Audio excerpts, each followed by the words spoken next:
نحمده ونصلي ونسلم على رسوله الكريم اما بعد فاعوذ بالله من الشيطان الرجيم بسم الله الرحمن الرحيم قال الله تعالى في القرآن المجيد والفرقان الحميد يرسل السماء عليكم مدرارا ويمددكم بأموال وبنين ويجعل لكم جنات ويجعل لكم أنهارا آمنت بالله صدق الله العظيم وصدق رسوله النبي الكريم الأمين الرؤوف الرحيم رب اشرح لي صدري ويسر لي امري واحلل عقدة من لساني يفقهوا قولي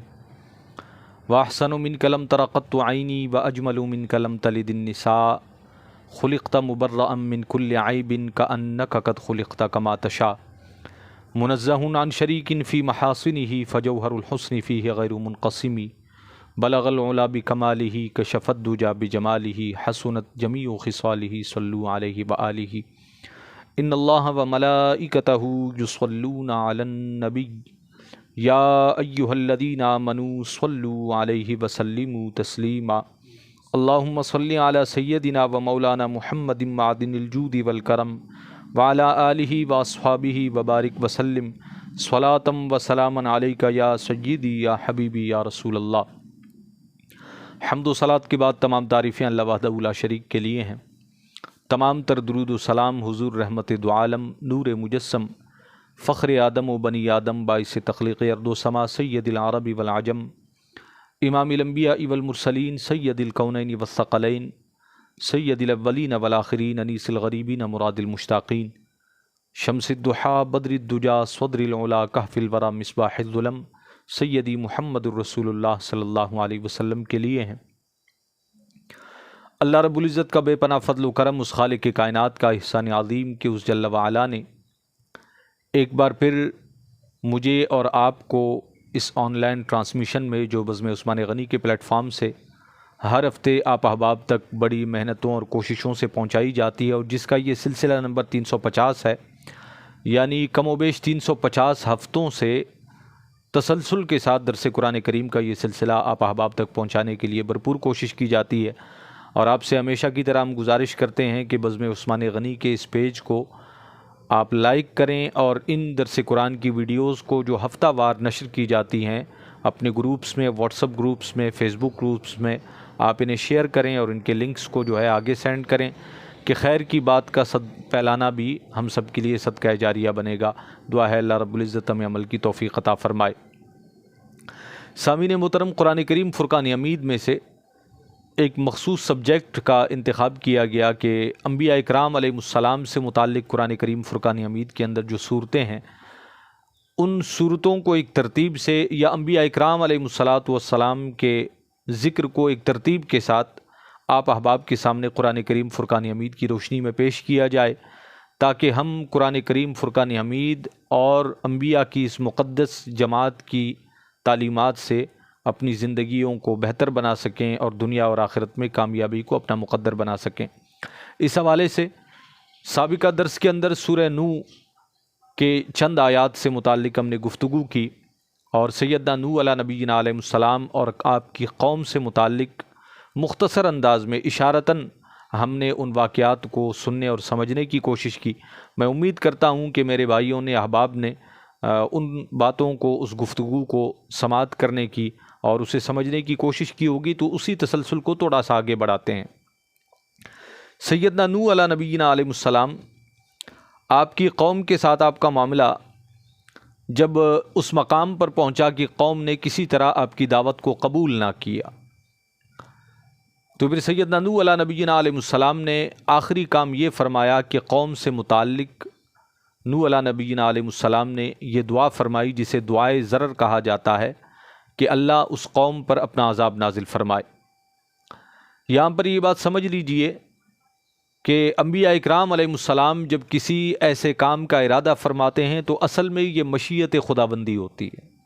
اللہ جو ازل سے جانتا ہے، اور انبیاء کی شان تو ویسے ہی یہ ہے جس طرح رحمت دو عالم صلی اللہ علیہ وسلم سے متعلق رب ذوالجلال نے یہ ارشاد فرمایا وما ينطق عن الهوى ان هو الا وحی یوحی۔ یہ شان انبیاء ہے کہ وہ اپنی ذات سے کوئی کلام نہیں کرتے، کبھی بھی اپنے نفس کے کسی خواہش کی پیروی نہیں کرتے۔ وہ جب بھی کسی مسئلے میں کوئی فیصلہ فرماتے ہیں تو اصلاً وہ اللہ کا حکم ہوتا ہے، اور ہمارے یہاں کچھ عرصے سے ایک تصور پیش کیا گیا حضور مصطفیٰ جان رحمت صلی اللہ علیہ وسلم کی مبارک زندگی سے متعلق کہ آپ رحمت للعالمین ہیں، بے شک آپ رحمت للعالمین ہیں۔ قرآن نے یہ کہا کہ وما ارسلناک الا رحمت للعالمین، اے محبوب صلی اللہ علیہ وسلم ہم نے آپ کو نہیں بھیجا مگر جمیع عالمین کے لیے رحمت بنا کر۔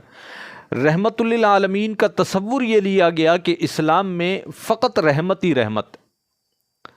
اور رحمت کو آڑ بنا کر جہاد کی نفی کی جانے لگی، بلکہ توہین رسالت جیسے حساس مسئلے کے اندر بھی جب کسی عالم دین نے کوئی سخت جملہ کہا یا مسلمانان عالم سراپا احتجاج ہوئے، یا کسی مسلمان کے سامنے جب رحمت دو عالم صلی اللہ علیہ وسلم کی شان اقدس میں کوئی نازیبہ جملہ کہا گیا، انہوں نے جذبات سے مغلوب ہو کر اگر اس شخص کو قتل کیا، جو کہ شرعاً یقیناً حکم شرع ایسا ہی ہے اس حوالے سے، تو اس پر یہ کہا گیا کہ جی حضور تو جان رحمت ہیں، حضور تو رحمت للعالمین ہیں، اللہ نے آپ کو سرامہ رحمت بنا کر بھیجا ہے، تو نہ آپ نے کبھی اس طرح کا کوئی معاملہ کیا، نہ آپ کی امتیوں کو یہ زیب دیتا ہے کہ وہ کسی معاملے میں سختی سے کام لیں اس لیے کہ اسلام دین رحمت ہے۔ تو علماء نے تو ہمیشہ اس کا جواب دیا بھی اور بخوبی سمجھتے بھی ہیں کہ اسلام دین امن نہیں بلکہ دین عدل ہے۔ امن کا مطلب ہوتا ہے سب کو معاف کر دیجئے، سب امن میں ہیں، کسی کو کچھ نہ کہا جائے۔ ہر جگہ پر امن بھی معاشرے کے حق میں بہتر نہیں ہوتا۔ اسلام چونکہ دین فطرت ہے، انسانی فطرت اور انسانی معاشرت کے لیے جو احکام ضروری ہیں اسلام نے ہمیشہ وہ حکم دیا۔ تو اسلام دین عدل ہے، اگر مظلوم ہے تو اس کی مدد کی جائے گی، اگر ظالم ہے تو اس کے ظلم کا بھی جواب دیا جائے گا۔ اگر کوئی شخص اللہ اور اس کے رسول کے احکام کی نافرمانی کرتا ہے تو اس کے لیے سزا بھی اسلام نے مقرر کی ہے۔ کیا آپ نہیں دیکھتے کہ چور کی سزا ہاتھ کاٹنا ہے؟ کہنے کا مطلب یہ تھا کہ رحمت للعالمین ہونے کا یہ مطلب ہرگز نہیں ہے کہ پھر لوگوں کو ان کے جرائم اور ان کے گناہوں پر کچھ نہ کہا جائے، بالخصوص توہین رسالت جیسا مسئلہ۔ بلکہ میں سیدنا نوح علیہ نبینا علیہ السلام اور آپ کی قوم کے مابین ان واقعات کو جب پڑھ رہا تھا تو بخاری شریف کی ایک حدیث طیبہ میری نظر سے گزری کہ رحمت دو عالم صلی اللہ علیہ وسلم نے ایک موقع پر سرداران قریش کے لیے دعائے ضرر فرمائی۔ آقا دو عالم صلی اللہ علیہ وسلم نے نام لے کر ان کے ہلاکت کی دعا فرمائی، جن میں ابو جہل، عتبہ، شیبہ، امیہ بن خلف، یہ سارے لوگ موجود تھے۔ اور صحابہ اکرام علیہ رضوان فرماتے ہیں کہ رحمت دو عالم صلی اللہ علیہ وسلم کی اس دعائے ضرر کا اثر یہ تھا کہ کفر اور اسلام کا جو پہلا معرکہ لڑا گیا جسے جنگ بدر کہا جاتا ہے، اس پہلے معرکہ کے اندر بظاہر اسلام کی شان و شوکت اور افرادی قوت بڑی کم تھی، کفار کو شکست فاش ہوئی، لیکن اس شکست کے اندر زیادہ تر وہ لوگ، بلکہ خصوصیت کے ساتھ وہ لوگ مرے جن کے لیے رحمت دو عالم صلی اللہ علیہ وسلم نے دعائے ضرر فرمائی تھی۔ اب آتے ہیں اس بات کی طرف کہ دعائے ضرر کب کیا جاتا ہے۔ کسی بھی نبی نے اپنی امت کے کسی حصے کے لیے جب دعائے ضرر کی ہو تو وہ مرحلہ کون سا ہوتا؟ جب بھی کسی نبی مکرم کو اللہ رب العزت نے کسی قوم، کسی امت کی طرف مبعوث فرمایا تو نبی نے سب سے پہلے دعوت توحید یا دعوت دین لوگوں تک پہنچائی کہ اللہ کی عبادت کرو اور میری نبوت و رسالت کو تسلیم کرو، اور اس کے بعد احکام الہیہ آئیں۔ قوم کے پھر مختلف طبقات سامنے آئے۔ ایک طبقہ وہ جنہوں نے اس بات کو سمجھا کہ آپ اللہ کے نبی اور رسول ہیں، اللہ وحدہ لا شریک ہے، اور اس نبی کی دعوت پر لبیک کہتے ہوئے ایمان لائے، یہ طبقہ نجات پا گیا۔ دوسرا طبقہ وہ تھا کہ جنہوں نے کسی بھی وجہ سے، چاہے وہ اپنے آباء و اجداد کی غلط پیروی ہو، ان کے گمراہ کن عقائد پر ڈٹے رہنا ہو،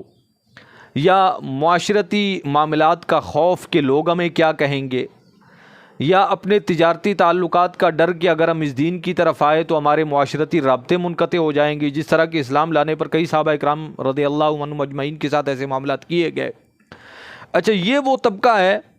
جس نے اسلام قبول تو نہ کیا سابقہ امتوں میں اور اس امت میں بھی، لیکن انہوں نے کوئی ایسی مخالفت بھی نہ کی جو توہین انبیاء پر مشتمل۔ تیسرا طبقہ امتوں میں وہ رہا کہ جو اسلام خود نہ لائے، باوجود اس کے کہ وہ اسلام کی حقانیت کو سمجھتے تھے،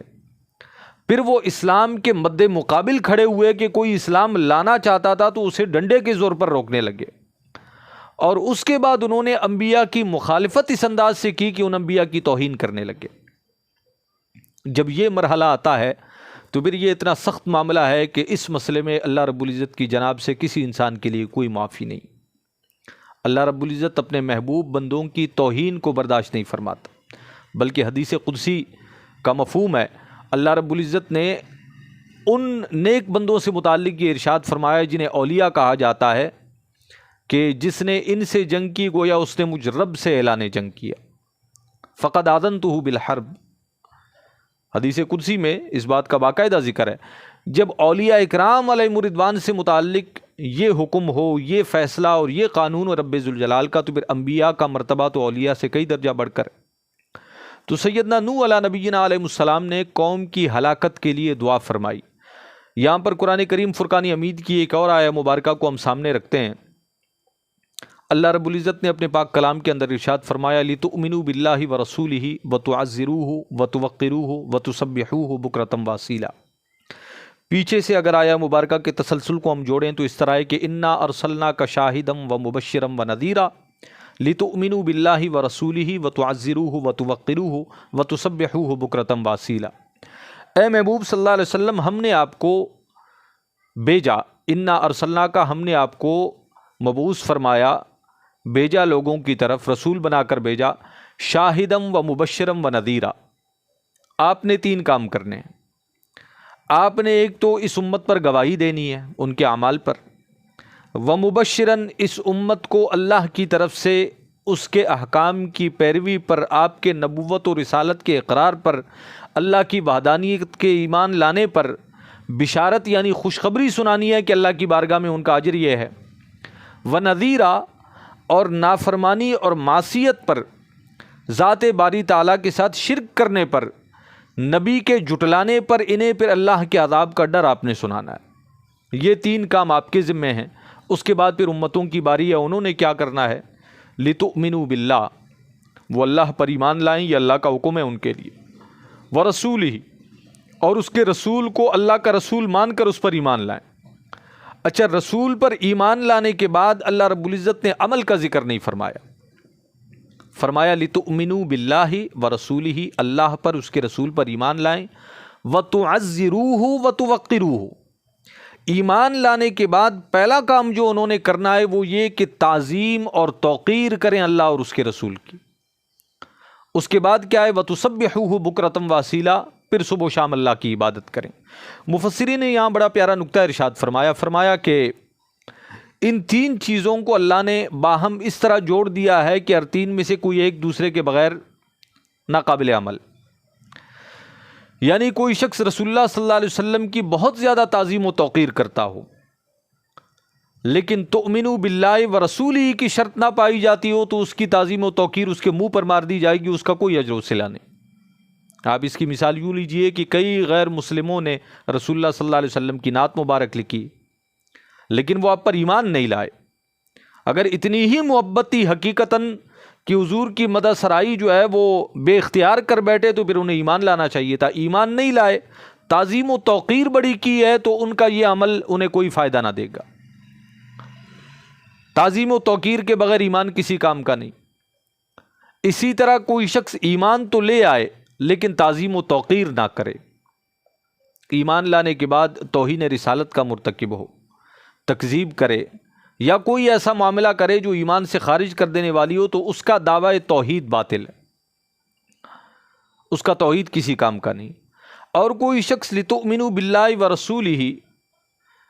اللہ اور اس کے رسول پر ایمان لائے، تُسَبِّحُوهُ بُكْرَةً وَأَصِيلًا، صبح و شام سجدے کرے،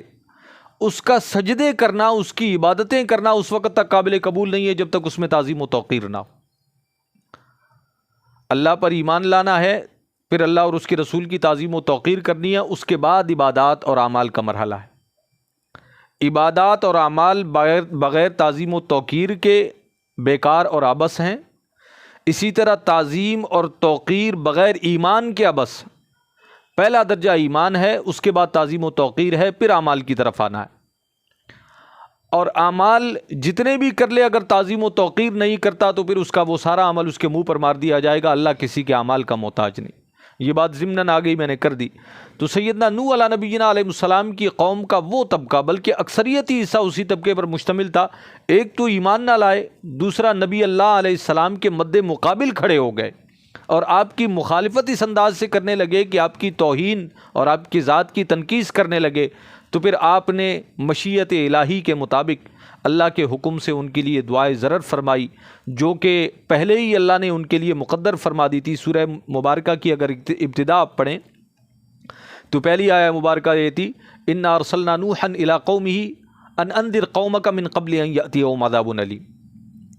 ہم نے نوح علیہ السلام کو اس قوم کی طرف مبعوث ہی اس لیے فرمایا کہ جن بدعمالیوں میں، جن گمراہیوں میں، جس کفر و شرک اور بت پرستی میں یہ پڑے ہوئے ہیں،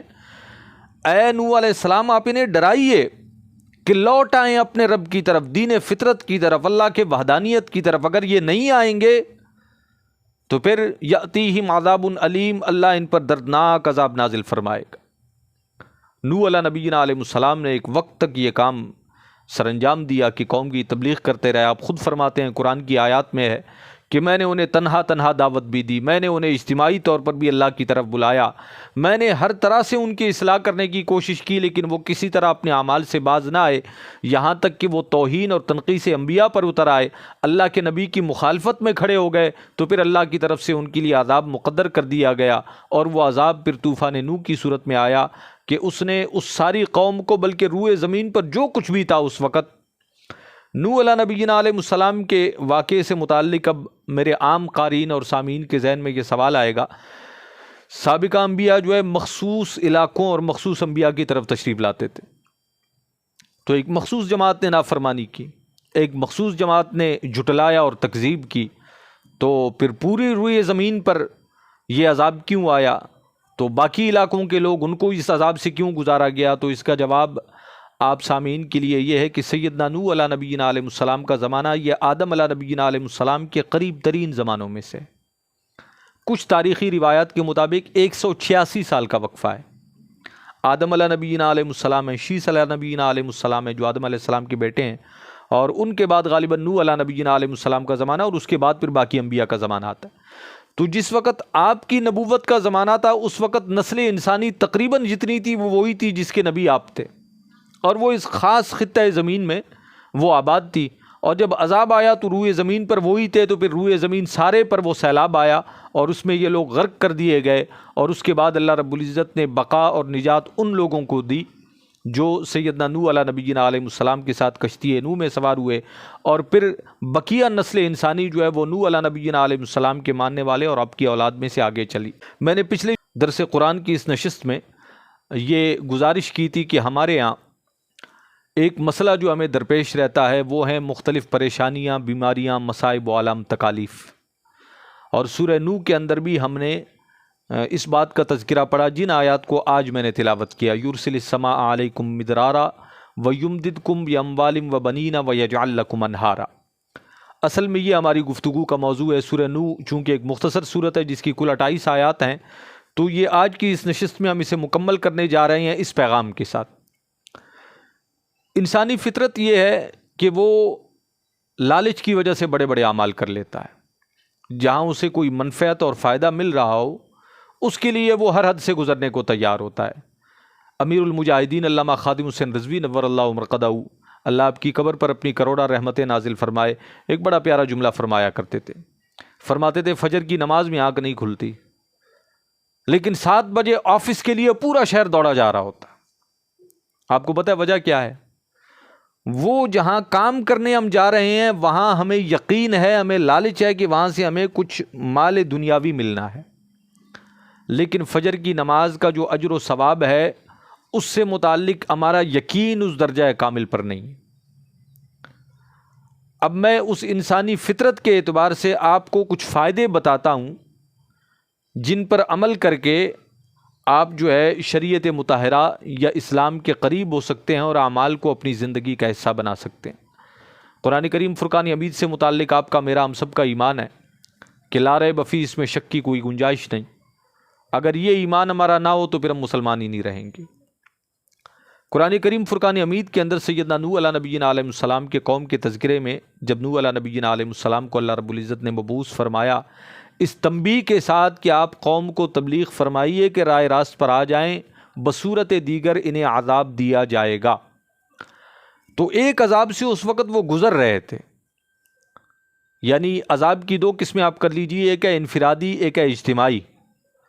اور ایک وہ عذاب شدید ہے کہ جو تباہ و برباد کر دے، ختم کر دے، اور ایک وہ عذاب ہے جو تنبیہ کے طور پر ہو، جو بندے کو احساس دلانے کے لیے سزا کے طور پر اس پر مسلط کر دی جائے، جو مسلسل اسے جو ہے اذیت اور تکلیف کا شکار کرتی رہے۔ تو اس وقت قوم نوح پر جو عذاب مسلط کیا گیا، یا عذاب کی جو صورت ان پر تھی، وہ قحط سالی کی صورت میں تھی۔ ہمارے اس دور جدید کے اندر بھی اگر قحط سالی ہو جائے، اللہ کا اس امت پر کرم در کرم یہ ہے کہ اللہ رب العزت نے اپنے محبوب کریم صلی اللہ علیہ وسلم سے اپنے پاک کلام کے اندر ہی یہ ارشاد فرما دیا کہ وما کان اللہ لیعذبہم وانت فیہم۔ اے محبوب، رب اس امت کو اب کیسے عذاب دے کہ آپ ان میں جلوہ فرما ہیں۔ اللہ آپ کے قدموں کا صدقہ اس امت کو عذاب نہیں دے گا۔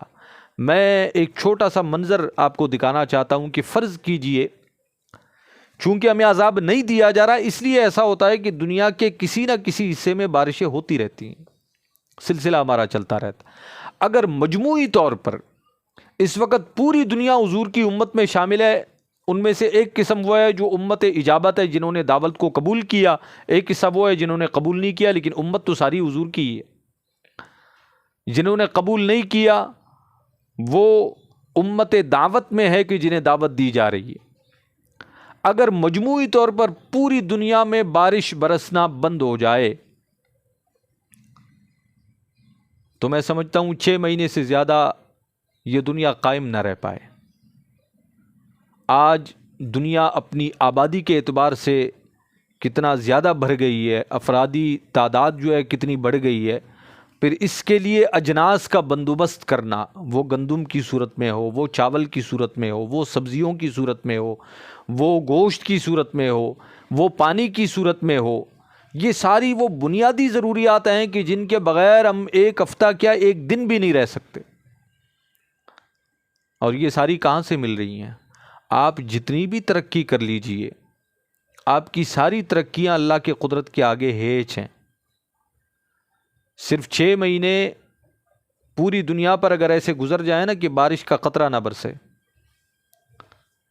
تو آپ اجناس سے، خوراک سے محروم ہو جائیں گے، جتنا آپ کا ذخیرہ ہے سب ختم ہو جائے گا۔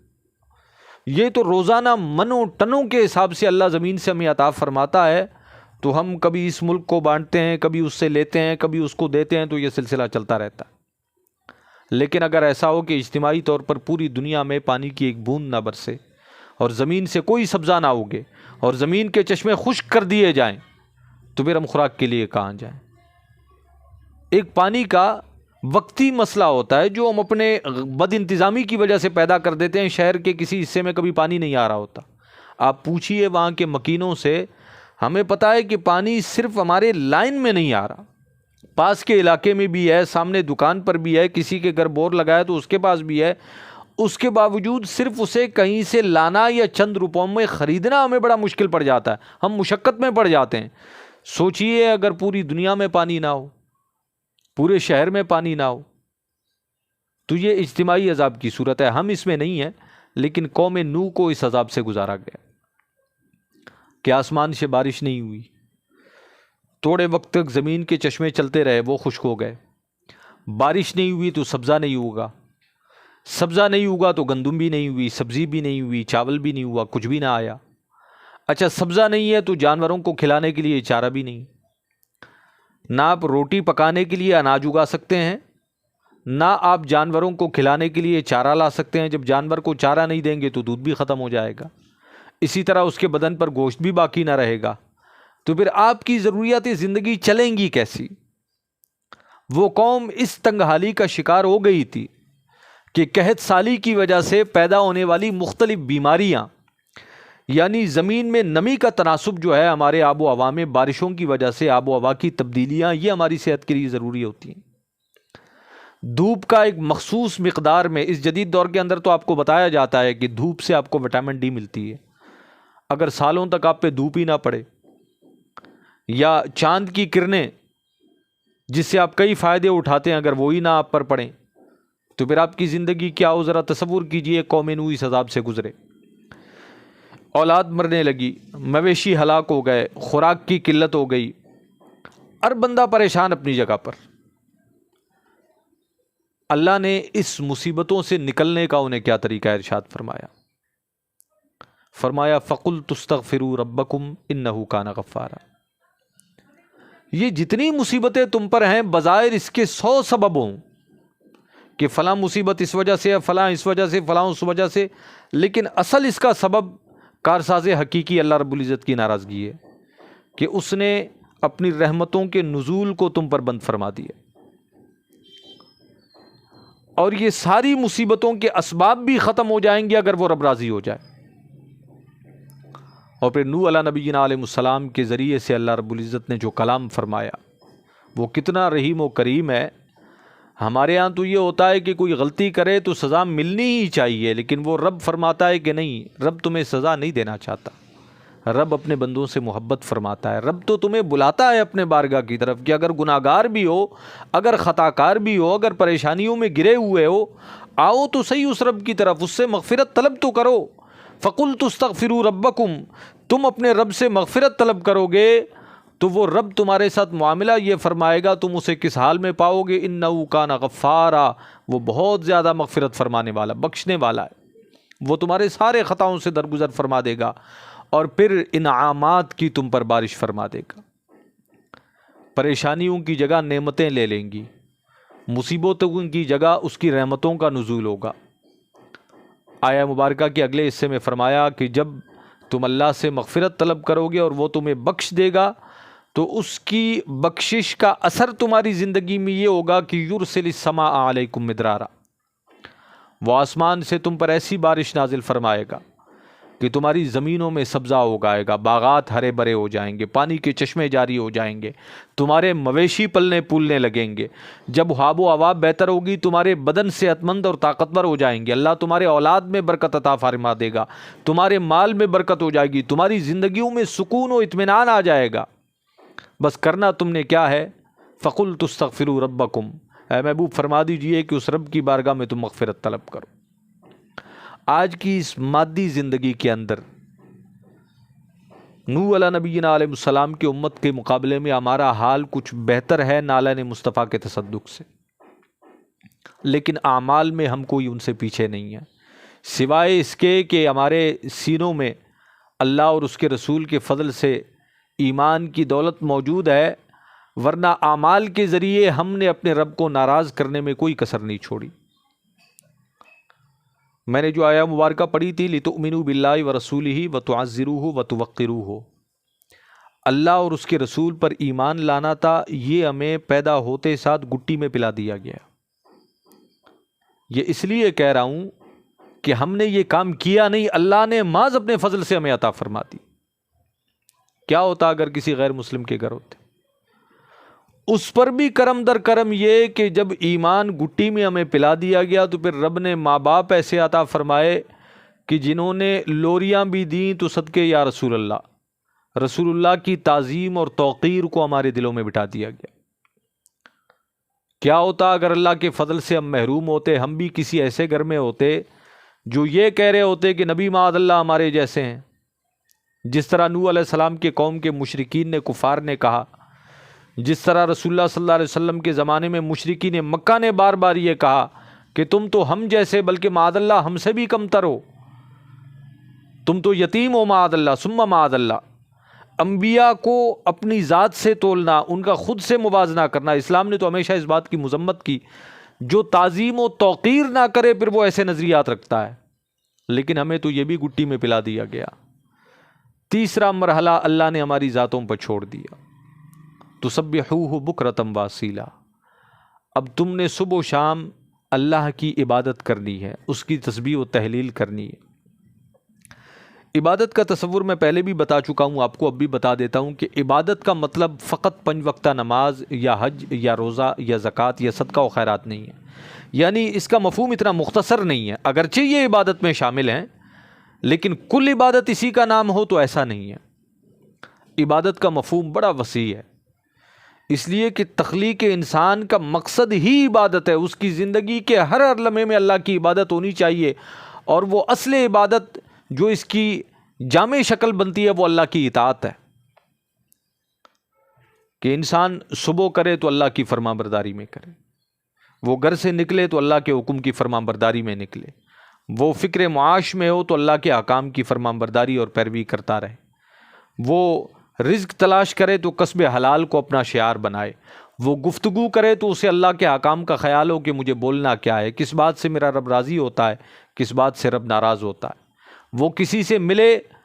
تو اللہ کے احکام کو سامنے رکھے کہ اس کے مجھ پر حقوق کیا ہیں، وہ اس کی عزت کا دشمن نہ ہو، اس کے مال کا دشمن نہ ہو، وہ رات اپنے گھر آئے تو اپنے آل اولاد کے ساتھ، اپنے والدین بہن بھائیوں کے ساتھ کوئی بھی بات کرتے ہوئے اللہ کے احکام اس کی نظر کے سامنے ہو کہ میرا رب کس بات سے راضی اور کس بات سے ناراض ہوتا ہے۔ ہر معاملے میں اللہ کی اطاعت، یہ اصل میں اللہ کی عبادت ہے۔ اور فرمایا کہ ایمان، تعظیم اور توقیر کے بعد تم پر تیسری ذمہ داری یہ ہے کہ اب تم نے اللہ کی عبادت کر کے اس رب کو راضی کرنا ہے۔ اگر تم اللہ کی عبادت سے ہٹ کر اس کی نافرمانی میں زندگی گزارو گے تو اس کا نتیجہ پھر اللہ کی ناراضگی کی صورت میں ظاہر ہوگا، اور اللہ کی ناراضگی جب ہوتی ہے تو پھر انسان انعامات سے محروم کر دیا جاتا ہے۔ آج میری اور آپ کی زندگیوں کو جب ہم کھنگالیں، ہم میں سے ہر شخص، میں اپنے گریبان میں جھانکتا ہوں، آپ اپنے گریبان میں جھانکیے، صبح سے شام تک ہماری جو بھی زندگی گزرتی ہے، ہمارا سلوک والدین کے ساتھ کیا ہوتا ہے؟ اگر ہم والدین ہیں تو کیا ہم نے اولاد سے متعلق اللہ کے حکام کی پابندی کی؟ ہم نے اللہ اور اس کے رسول کے فرامین جس طرح ہمارے والدین نے ہم تک منتقل کیے، ہم نے اپنے بچوں تک اس پیغام کو منتقل کیا؟ ہم نے ان کے دنیا کے لیے تو بڑا سوچا، کیا ہم نے ان کی آخرت کے لیے بھی سوچا؟ اچھا، اسی طرح ہمارے بہن بھائیوں کے جو حقوق ہم پر ہیں، ہمارے معاشرے میں بہنوں کی وراثت کا مسئلہ بڑا اہم ہوتا ہے۔ 6 حج ہم کر لیتے ہیں لیکن بہنوں کی وراثت جو ہے اس پر ہم قبضہ جمائے بیٹھے ہیں۔ غریبوں کا حق ہے، اگر آپ طاقتور ہیں، اللہ نے آپ کو طاقت کی نعمت سے نوازا ہے، کوئی منصب دیا ہے، تو کیا اس کے حکم کی فرمان برداری یا اس کی اطاعت یہ تھی کہ ہم غریبوں پر ظلم کریں؟ اگر اللہ نے ہمیں اچھی صورت سے نوازا ہے تو کیا اب اس کی اطاعت اور فرمان برداری یہ تھی کہ ہم دوسروں کے بہن بیٹیوں کی عزتوں کے دشمن بن جائیں؟ ہم کس مقام پر کھڑے ہیں بحیثیت معاشرہ، بحیثیت امت؟ یعنی اعمال کا اگر ہم تناسب نکالیں تو 90% ہم اللہ کی نافرمانیوں والے کام کر رہے ہیں۔ میں مطلقاً ہر شخص کی بات نہیں کرتا، اللہ کے بڑے نیک بندے ہوں گے لیکن مجھ جیسے گناہ گار بھی بڑے ہیں جن کی زندگیاں گناہوں سے بری پڑی ہیں۔ اچھا، ان گناہوں کے کثرت کی وجہ سے ہم نے اپنی ذات اور اپنی زندگی میں اللہ کے رحمتوں کے نزول کو گویا خود سے بند کرنے کے اسباب پیدا کر دیے۔ اس کا نتیجہ کیا نکلا؟ جب آپ اللہ کی ناراضگی والے کام کرتے رہتے ہیں تو پھر خیر کے کاموں سے آپ محروم ہونا شروع ہو جاتے ہیں۔ آپ بے حیائی کرتے ہیں، بدنگاہی کرتے ہیں، رزق حرام کھاتے ہیں، آپ لوگوں پر ظلم کرتے ہیں، آپ جھوٹ بولتے ہیں، آپ غیبت کرتے ہیں، آپ چغلی کرتے ہیں، آپ کسی کی عزت پر حملہ کرتے ہیں، کسی کے مال پر حملہ کرتے ہیں، کسی کا حق کھاتے ہیں۔ جب یہ کام انسان کرتا ہے تو پھر اس کا روحانی معاملہ جو انسان کے ساتھ پیش آتا ہے وہ یہ ہوتا ہے کہ پھر وہ اللہ کے ذکر سے محروم کر دیا جاتا ہے۔ پھر آپ کی زندگی میں نہ نماز رہے گی، نہ اللہ کے کلام کی تلاوت رہے گی، نہ کوئی دینی مجلس رہے گی، نہ کوئی خیر کی بات سننا آپ کو جو ہے وہ نصیب ہوگی۔ جب خیر سے آپ محروم ہو جائیں گے تو پھر اس کا پہلا اثر یہ ہوگا کہ آپ کی زندگی میں بے سکونی داخل ہو جائے گی۔ اب آپ کو سکون نہیں ملے گا، چین نہیں ملے گا، جو کچھ ہے اس پر قناعت کبھی نہیں ہوگی، مزید کی ہوس بڑھتی چلی جائے گی۔ اچھا، جب اس ہوس اور نفسانی خواہشات کے پیچھے آپ دوڑیں گے تو پھر خواہشات تو قبر تک ختم نہیں ہوگی لیکن مصیبتیں پے در پہ آپ کے اوپر نازل ہونا شروع ہو جائیں گی۔ کبھی یہ مسئلہ، کسی سے دشمنی ہو جائے گی، گھر میں کوئی بیمار ہو جائے گا، کوئی قرض کا معاملہ آ جائے گا، کہیں پیسہ ڈوب جائے گا، کہیں کاروبار ڈوب جائے گا، کہیں اپنی ذات پر بیماریاں آ جائیں گی، اور پھر ایک وقت ایسا آتا ہے کہ ہر طرف سے ہمارے سامنے ہمیں دروازے بند نظر آتے ہیں اور پھر ہم سوچتے رہتے ہیں کہ ہم کیا کریں۔ اس وقت ہمیں کرنا یہ ہوتا ہے کہ استغفروا ربکم، اپنے رب سے ہم مغفرت طلب کریں، لیکن ہم بجائے اس غفار کی طرف دیکھنے کے ان مسائل کا حل پھر دنیا کے اندر تلاشتے ہیں۔ ہم سمجھتے ہیں کہ میں قرض دار ہو گیا ہوں تو شاید کہیں سے کچھ رقم آ جائے گی تو قرضہ ختم ہو جائے گا، تو ٹینشن ختم ہو جائے گی۔ نہیں، ایسا نہیں ہوتا۔ آپ قرض دار ہیں، آپ کہیں سے رقم لے کر وہ قرضہ چکا دیں گے، کوئی اور مصیبت آ جائے گی، آپ اس مصیبت سے کسی طرح جان چھڑائیں گے، جان چھڑانے کے لیے جو ذریعہ اختیار کیا تھا وہ مصیبت بن کر سر پہ بیٹھ جائے گا۔ اگر آپ چاہتے ہیں یا ہماری خواہش ہے کہ آخرت میں تو اللہ ہمیں اپنے محبوب کے قدموں کے طفیل کامیابی اور جنت عطا فرمائے، بلکہ دنیا میں ہمیں سکون و اطمینان کی دولت نصیب ہو، تو نسخہ وہی ہے جو رب نے نوح علیہ السلام کی قوم کو عطا فرمایا۔ استغفروا ربکم، اپنے رب سے مغفرت طلب کیجئے، انہ کان غفارا۔ جب آپ مغفرت طلب کریں گے تو اللہ کو بخشنے والا پائیں گے، مہربان پائیں گے۔ اور اس کے بعد یرسل السماء علیکم مدرارا، اللہ رحمتوں کی بارش آپ پر نازل فرمائے گا۔ یمددکم باموال و بنینا ویجعل لکم انہارا، اللہ فرماتا ہے کہ پھر میں تمہاری مدد کروں گا۔ امد یمد، امداد اس کا مادہ جو ہے مدد سے ہے۔ ویمددکم، میں تمہاری مدد کروں گا باموال، مال کے ساتھ، و بنینا، اور اولاد کے ساتھ، ویجعل لکم انہارا، اور تمہارے لیے نہریں جاری کر دوں گا۔ اسے رحمت کی نہر سے مراد لے لیجئے۔ اس زمانے میں قحط تھا تو پانی کے چشمے جاری کر دیے گئے، اور اس امت پر تو رب نے اور کرم فرمایا۔ سابقہ امتوں میں کوئی شخص اگر توبہ کرتا تو اس کے پاس کوئی گارنٹی نہیں ہوتی تھی کہ توبہ قبول ہوئی یا نہیں ہوئی، لیکن اس امت کو حضور کے قدموں کے طفیل اللہ نے وہ نسخہ عطا فرمایا کہ دنیا میں بخشش مانگے تو بخشش کی سند پالے۔ رب نے اپنے محبوب کی امت پر خاص کرم یہ فرمایا، چونکہ اپنا محبوب عطا فرمایا تو پھر اور بھی بڑے انعامات محبوب کے صدقے عطا فرمائے۔ فرمایا محبوب اپنی امت سے یہ فرما دیجئے، وَلَوْ أَنَّهُمْ إِذْ ظَلَمُوا أَنفُسَهُمْ، کہ جب تم میں سے کوئی گناہ کر بیٹھے، اللہ کی نافرمانی کر بیٹھے اور تھک جائے اپنے گناہوں سے، اب رب کی بارگاہ میں آنا چاہتا ہو اور ڈرتا ہو کہ رب مجھے معاف فرمائے گا یا نہیں، تو پھر محبوب آپ کا در رحمت اس کے لیے کھلا ہوا ہے۔ وہ میری بارگاہ میں نہ آئے بلکہ آپ کی نالائن کا تصدق آپ کی بارگاہ میں آ جائے۔ وَلَوْ أَنَّهُمْ إِذْ ظَلَمُوا أَنفُسَهُمْ، جب تم میں سے کوئی اپنی جان پر ظلم کہتے جاؤکا، تو پھر محبوب آپ کی بارگاہ میں آئے، جب آپ کے قدموں کی خاک کو چھو لے تو پھر کیا کرے؟ فاستغفر اللہ، پھر وہ اللہ سے مغفرت طلب کرے۔ لیکن وہ تو بڑا گناہگار ہے، بدکار ہے، سیاکار ہے، اس کے اعمال اس قابل ہیں کہ اللہ اسے بخشے۔ فرمایا محبوب آپ کا امتی ہے تو پھر آپ نے یہ کرنا ہے کہ واستغفر لہم الرسول، جب وہ آپ کی بارگاہ میں آ کر مغفرت طلب کرے تو پھر آپ نے اس کے لیے مغفرت طلب کرنی ہے۔ لوجد اللہ تواب الرحیم، پھر اللہ کی بارگاہ سے سند اس کے لیے یہ ہے کہ اس کے مغفرت طلب فرمانے کے بعد جب مصطفیٰ جان رحمت اس کے لیے طلب مغفرت فرمائیں گے تو پھر وہ اللہ کو صرف توبہ قبول کرنے والا نہیں پائے گا، مبالغہ کا صیغہ فرمایا، تواب، بہت زیادہ توبہ قبول کرنے والا اور رحم کرنے والا پائے گا۔ تو بحیثیت امتی اللہ نے ہمیں اس نعمت سے نوازا ہے۔ آئیے آج کے اس درس قرآن سے ہم یہ ارادہ کرتے ہیں کہ ہمارے گھر والے، ہمارے خاندان والے، اگر ہم طرح طرح کے نت نئے مشکلات اور مسائل کا شکار ہیں تو اس کا حل اللہ کی بارگاہ میں اس انداز سے تلاش کرتے ہیں کہ ہم اللہ کی بارگاہ میں مغفرت طلب کرتے ہیں۔ اور اصول مغفرت کا بہترین نسخہ وہی ہے، مصطفیٰ جان رحمت صلی اللہ علیہ وسلم کی بارگاہ میں پاک صاف ہو کر، خوشبو لگا کر، 2 رکعت نماز پڑھ کر حضور کی بارگاہ میں درود و سلام پڑھیے۔ اگر آپ روضہ مصطفیٰ پر نہیں جا سکتے تو تصور باندھ لیجئے در مصطفیٰ کا، پھر اللہ کی بارگاہ میں مغفرت طلب کیجئے، اور پھر حضور کی بارگاہ میں استشفاء کیجئے، سفارش کے لیے دعا کیجئے کہ یا رسول اللہ آپ رب کی بارگاہ میں ہمارے لیے طلب مغفرت کریں۔